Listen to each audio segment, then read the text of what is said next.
Okay, coaches, in this video we're going to talk about defense and how the mitts are applied in that, but we're going to talk about basically all forms of defense. I want to talk about the slipping, the rocking, the rolling, but I also want to talk about footwork and how footwork is a major part of defense.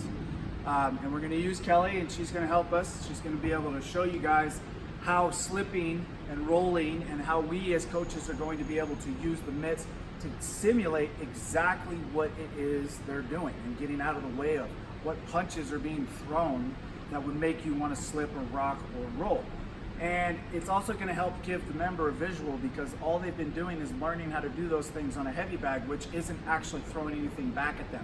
So all they're trying to do is visualize what's going on, or we've taught them what a slip is, or we may have not taught them why they're slipping.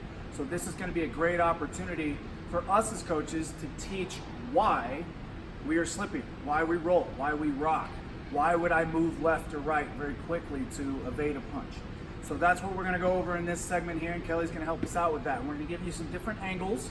So we're going to show you guys exactly kind of how my arm's moving as a coach, exactly how Kelly's going to be moving her head or at her waist to slip, or getting low enough to go underneath a 3 or an 8 that I would be throwing. And we're going to kind of talk also about the punches that I am throwing at her that would require her to do that. And this will help give you the good concepts and visuals as a coach to be able to explain those to your members. So, first thing we'll go over is we're going to go over my idea of the first and foremost important part of defense. Okay, my rule of thumb, I have 3 different lines of defense. And as far as importance, from level 1 to level 3, and my first and foremost important line of defense is your feet. Okay, if you are elusive, if you can move, if you can be quick on your feet, then you cannot get hit. If you're not there to get hit, then you won't get hit. And so that's why I really train a lot of footwork, and I really emphasize being very fast and elusive on your feet. And Kelly here really is. And so there's a combination that we'll do together, is a 1-2 step back 2. And if you'll watch, you'll be able to see her feet, and as she moves very quickly away, she'll be able to establish that distance away from the punch that I'm trying to counter her with, and she's able to recoil and return on a combination right away. We'll be able to hit that counter punch right away. So you'll be able to see the emphasis here is the feet and how quickly that she can evade getting the punch that I'm trying to throw at her. And you'll see that I'm throwing kind of a slapping kind of 3. It's kind of a really wide hook that I'm trying to come around and be able to get her with. But she's going to quickly be able to move back and then establish her balance to be able to throw that 2 right away. Okay, so we're going to do that from a couple of different angles so you can see exactly what it is that I'm doing and what she's doing. Okay, so 1-2 step back 2.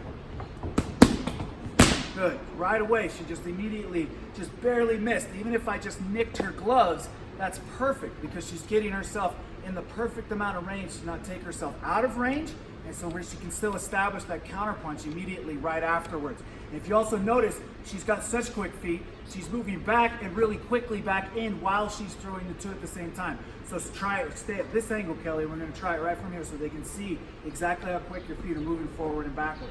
Okay, 1-2 step back 2. Boom, just like that. Very good. Do it one more time. Boom, step, bang. Good. One more. Bang. Good. So you can see all of that quick footwork, that solid 2 that's coming off. That's a solid counterpunch that she's got timed very well. So now we lead into timing. All of that was timing, the rhythm and the timing that her and I had. Let's try it from this angle. You might be able to see that rhythm a little bit better. So from right here, that same combination. 1-2 step back 2. Boom. Okay, see the timing. 1-2 step back 2. Step, bang. Good. One more. Step, bang. Good. You can see that movement. You can see that the rhythm, the bang, bang, the height, where all of those punches need to be landing, targeting. These are things that we've already been working on and going over in other videos. So you've already started to develop rhythm and timing with your members. So these are people that you would want to go and try these different kinds of things with, that you feel comfortable being able to hold those mitts with, they feel comfortable hitting your mitts, and you can practice these different kinds of things, and it'll help the both of you. So let's move on to a different kind of combination. Okay, so let's go over a different kind of defensive movement. We're going to start into slipping now. Okay, so slipping is that movement that we've all been doing on the heavy bags, right? We've got that rule of thumb that we know whatever punch that we've thrown last, that's the direction that I'm going to slip with. Okay, if we've been teaching it right as coaches, then we know that we're going to be slipping and staying inside the pocket. We don't want to go backwards. We don't want to slip forward. We don't want to rotate our shoulders. We want to go just straight to the side and just crunch into our waist. And so we're going to do that same thing with Kelly. She's going to show you on a 1-2 slip-2 combination. That same kind of counter, that same kind of timing. She's just moving at her waist, and she's just enough getting her head out of the way for my mitt to avoid the side of her head, and then she's going to be able to counter. She's going to be using all the same rule of thumb that we teach in class. Whatever direction or whatever I've thrown last is the direction that I'm going to go. She's going to do the same thing, but now I'm simulating exactly what punches that I would be throwing at her. And we're going to talk a little bit about why we train this way, and also a little bit about why that always is not the case. Okay, so first off, let's look at the combo. We're going to look at it from a couple of different angles. So we've got a 1-2, so start 1, 2, slip right to the side. See, I'm just over the top of her shoulder.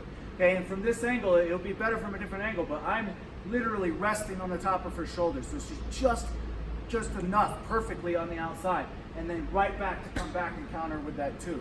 And she's got that same balance, that same strike, that same everything to produce a really solid, good counter punch. So 1-2, slip 2.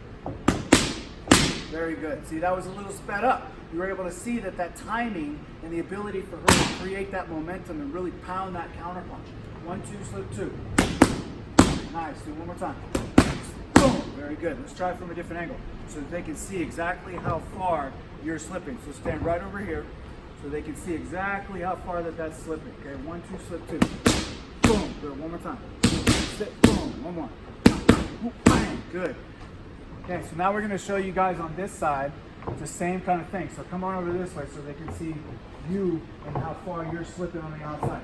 So from this angle, you guys should really just see her kind of slip to the outside of my left shoulder. And so she's coming in, 1-2, slip 2, bang, bang, slip, bang, good. See, just right past, just far enough out on the outside. 1-2, slip 2, bang, one more time, bang, bang, bang. Very nice, very, very nice. Okay, so see, you can see in these different kinds of angles that Kelly is demonstrating exactly how far you need to go. And you can see on the timing sequence that she's coming back very quickly. If the further that I slip, the further I've got to come back to try to counter my shot. And you can see that Kelly is slipping just enough that the timing and being able to come right back with that shot is right there. And that's a solid counter that she's coming back with. So those are the kinds of things as coaches that we want to be able to explain, teach, and also monitor. We want to be able to see this and be able to see that she's doing it just enough. She's not going too far. And what's going to happen is that's going to transition over to the heavy bag. If we get our members in front of us with mitts and we develop that muscle memory of those types of smaller movements, then we are going to be able to have them have that muscle memory transition back to the heavy bag. So when they're hitting the heavy bag, every time that they throw and they slip, they're going to slip that same direction and that same distance every single time. Okay, let's try something on the other side. So we've got to slip both directions, okay? So let's talk about a different slip, which is our lead slip. We're slipping towards our lead side, which it's a little bit different. And for some people, it's not as comfortable to slip onto their lead side as it is to slip away onto their trail side. So here we're going to try just like a real easy combo. We're going to try a 1, slip 3, and you're going to see that Kelly will be able to do it. We're going to do the same angles. She's going to do that same thing as far as the distance that she's slipping, but now we're simulating the opposite side. So what she's doing is throwing that 1, okay? And this is where we're also going to get into talking about why we teach slipping to the outside with the punch, or why we slip to the direction of the last punch we throw. So we're going to talk a little bit about that in this segment too. So on this side, what she's doing, she's throwing this 1 at me, okay? I'm standing in a right-handed boxing stance. So hypothetically, what we're training is that she has this side of her face is now open and available, not in her guard. So it's enticing me. It's enticing me to want to throw punches from this side. It's something like a 2 is coming at her. So that's what I'm throwing would be my 2 that would initiate her to want to slip to the outside of my punch. So inside of this ring, that's the rule of thumb that we teach, is that you slip to the outside of the punch that's being thrown at you. So that's one of the reasons, if you're looking, she's throwing her left jab, or 1. I'm initiating my right, my 2, which is going to make her want to slip to the direction of the last punch that she's thrown. But it's also slipping to the outside of the punch I'm throwing. So it's the same rule. It's the same exact rule. But that's where we get into where I was talking earlier about that we can't always get into that mindset and frame when it comes to boxing. And really quickly, I'll touch on that. And so we just saw that as she threw her left, it initiated me to throw my right, which is her going to the outside of that punch. The rule of thumb inside of a boxing ring, inside of actual sparring and boxing, there are no rules of thumbs. It is whatever works and whatever you are able to do to avoid getting punched. Nothing says that in a boxing ring, if Kelly throws her left, that I have to throw something with my right hand. So her reaction needs to be able to avoid going to the outside of the punch being thrown. So that's why it's the rule. So even if she threw her left and then I threw my left, she wants to go to the outside of that punch. So she's going to slip away from that punch. And so that's why I really quickly just wanted to briefly touch on that for you guys so that as coaches you can explore that part of teaching and understand that in a scenario base when it comes to different kinds of drills that we do in sparring, that we have to think outside of the punch being thrown, not to the direction of the last punch being thrown. So I don't want you to get confused on that, but I do want you to understand that the word always does not really apply in boxing. And so there's going to be a different rule that we can apply. So what that will do is help you as coaches expand your knowledge and be able to really start thinking creatively and think of how you can train your members to think not so in the box, but really outside the box, because that's really what boxing is going to require, is thinking and expanding your mind and your knowledge about those types of bases. So now we'll get back to the basics of it and stick with our rules of thumbs that we talk about. So we're going to do that 1 slip 3 combination and show you from different angles. So 1, she's going to slip to that outside because just like we were talking, she initiated me wanting to throw my right. Now she's got that counter shot to come back. Now, what I would use in this instance to be able to teach Kelly a little bit more effectively with that 3 is she's going to want to open it up a little more and throw it a little bit wider. And because of the distance, we're talking outside to inside, she's countering with an inside punch as I'm throwing from the outside. So she does have options. She's got a body shot over here, but you can see the distance that's coming on here like this. So what I would recommend for Kelly to do when trying to counter a 3 is I would either have her throw it a little bit wider, or as she's slipping, I would have her take a step in with just her lead foot, keeping her back foot out, but just coming in with her lead foot, which gets that distance gap a little bit better, and maybe be able to counter that body shot, or be able to come back up to the head a little bit more, or follow in as she slips. So that's another thing we can teach, is stepping in. So here's more defense applied. Footwork, remember, number 1, most important part of defense.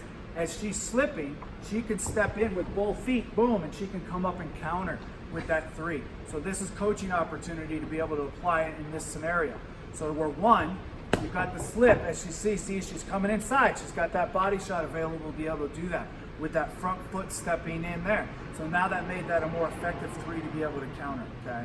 So now, let's take the scenario that where I step in with my punch. Now she doesn't have to do anything. So now this comfortable 1 slip 3 combination that she's going to do, you'll be able to see how far she slips, how quickly she comes back with the counter. So 1 slip, boom, okay, and she's coming back. Come back to the middle, okay? 1 slip 3, boom, good. See how I'm coming in a little bit more, so she doesn't need to. I'm already in that distance. Let's try it again. 1 slip, bam, good. Do it again. 1 slip, boom, good. Nice strike counter. Let's try it from this angle so they can see you striking that 3, okay? So 1 slip, boom, good. Do it again. Boom, slip, bam, good. Nice and quick. Boom, slip, boom, good. Okay guys, so in this angle, we're going to be going on that 1 slip 3, but I want you to be able to see her actually striking that 3 and where that counter is coming from. So we're going to do it pretty quick, but I want you to be able to see that ability that she's going to be able to come and counter that 3 really fast. Okay, so 1 slip 3. Very nice. Nice 3. Do it again. Slip. Very, very good. So you can see the same thing, same concept as if we were doing that last combo of the 1-2 slip 2. She's just coming onto that same side. Okay, we talked a little bit about the opposites and the different kinds of rule of thumbs, But when we're starting out and we're getting somebody, and we as coaches are getting somebody, we want to start with the basics too. We want to stick with the same basic rule of thumbs that we are teaching inside of our classes to get our members and to get yourself more familiar with how to actually do it. So now let's roll into a rock, because that kind of falls into the same category as the slipping of what kind of punches that I'm going to be slipping away from, which is typically your ones and your twos, but then also rock. I'm going to pretty much most of the time rock away from a one or a two or straight punch that's coming down. So simple, easy combination to get people familiar and used to it. And these are things that in rocks we can really identify some areas that we can help somebody out. So from this angle right here, you'll be able to see that Kelly, when she rocks, it's just going to be in my waist. You can see that there's very little bending in my knees. There should be very little bending in her knees. It's kind of just a relaxed athletic stance bend that we're in, but the rock just comes from my waist. So all I'm really trying to do is get my head just a few inches away from that punch that's coming. They think that they're in range, and what we want to do is that they are. 1, 10, okay? So she's got that, she's in range to be able to hit me, right? And so that typically means I'm in range to be able to hit her. So you're giving me this comfort level of thinking, oh, I've got the range, I can hit you. But then all of a sudden her head goes 3 inches away from the punch that I'm throwing, and she has the opportunity to use this rock as momentum, as kind of like a spring to build up more power coming for that counter punch. So in that, when we start slow and we go 1, 2, boom, boom, and she's rocking away, you see that just a few inches away. She's not doing a limbo. She's just gonna get her head out of the way of the punch that's coming at her, and then now she's got that opportunity to use that as a spring to come back with more counter power, okay? So let's try that. So 1, 2, rock 2. Boom, good, see? Very little bend in the knee, she's just kind of relaxed. And Kelly actually has a really wide stance, which helps her be able to balance and move a lot faster. So that helps her be able to get that away and really, boom, be able to come with that big strike that's coming down. Okay, so 1, 2, rock 2. Bang! Nice, very good. Do it again. Boom! Very good. And so you can see just from that angle, you can get a very good picture of how exactly far away she's coming. That you can see that I'm countering with the opposite hand for her to come back with that other punch. And that I'm giving her that simulation, so real slow, 1, 2, and now that simulation where I'm throwing my jab at her, and now she's coming right back to counter with that too.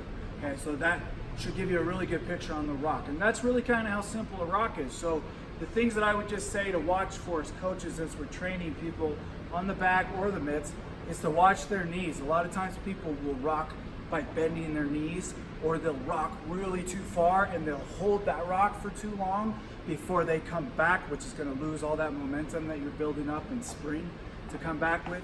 So those are some key things to watch for. Also your guard, that's another thing. When people rock, they tend to want to pull their hands away from their face. So those are just some key tips when you're teaching mitts. Totally watch for those things 100%, but also you need to watch for those things while you're coaching in classes as well. So now, last one that we're going to go over. We're going to go over rolling, okay? And we're going to talk about that and exactly what punches it is that can be thrown at you that will require you that you need to roll. Now, rolling is something that you're coming underneath, and so that's why we teach it in the bending of our knees area, okay? Somebody's trying to hit me with a 3, they're trying to hit me with an 8 to the head, because remember, we teach the Legends system, and an 8 at Legends is to the body, but other gyms don't teach that. So there's gonna be times where you're in a ring that someone's gonna throw an 8 at you to the head, and you're gonna need to teach your members to get out of the way of those and look for them and be able to come underneath. A 6 also is another punch that you could roll. A 7 would be something you could also typically roll if they were throwing it in the proper fashion. So these are things that you could teach and have them do that on the mitts. And what this is gonna do is really give them their muscle memory of how low they actually need to go when it comes to rolling a punch. So come on over here, Kelly, we're gonna have you stand and start this way here. So they'll really be able to see the height that you have to get down underneath my arm, okay? So we're gonna do a simple 1, 2 roll combination, 1, 2 roll 2 combination. And I want you to show them exactly how they need to get under. So she's gonna come just far enough so she's getting underneath that hand. You see how she just barely got underneath that hand.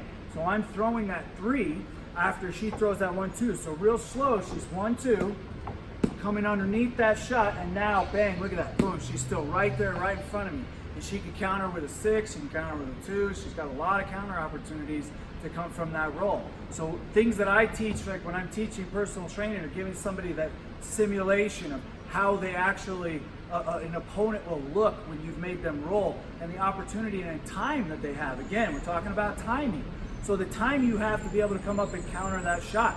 You've got a lot of time. So with 1-2, now I've come here like this. Look at what I've done with my body. I'm simulating what an opponent's gonna do.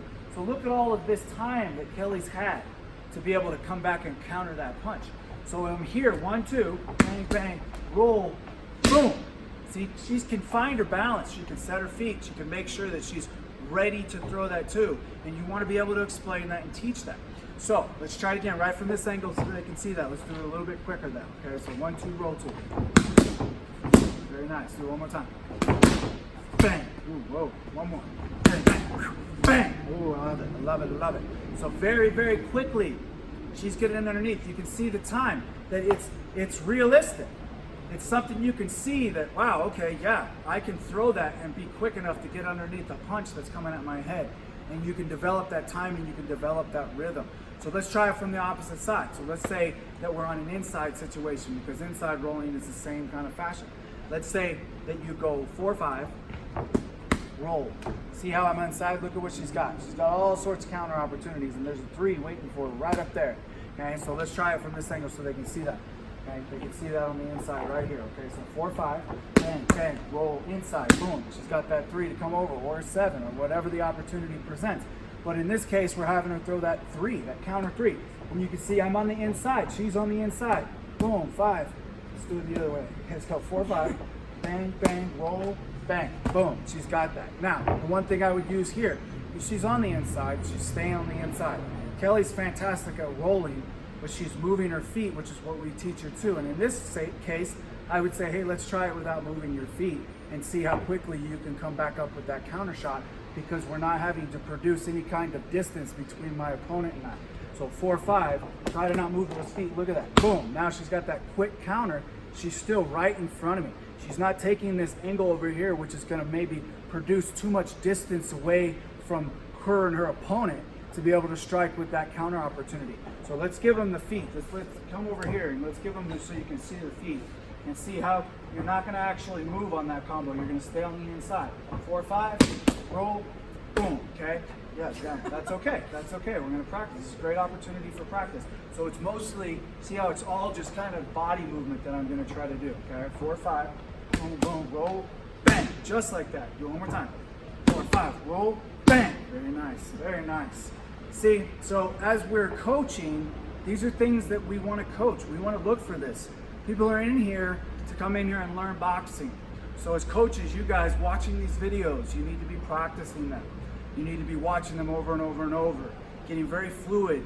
These are small tidbit techniques that I'm providing for you guys, but I also want you to explore and expand your own creativity and being able to teach the combinations that we teach inside of Legends Boxing to each member. Bag, mitts, double end bag, speed bag. We are a gym that teaches real boxing. So go out there and teach real boxing.